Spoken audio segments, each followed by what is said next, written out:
Books are any number of things. Books can be words on a wall. Books can be walking down a sidewalk, seeing graffiti, just pictures. I mean, books are infinite. My name is Meg Pohlod. I am the interim director of Black Rock Press at the University of Nevada, Reno.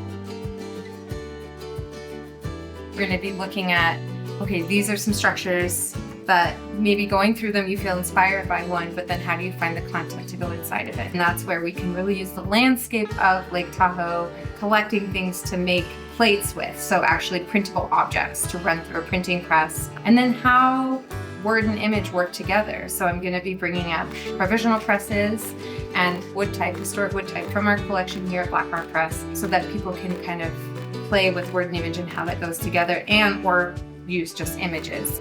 We can use inspiration from the environment first and foremost, but also from each other. I'm hoping people are really surprised by what they can make from nothing, but also that it could be a jumping off point for a bigger book project or something that they never really knew how to do before.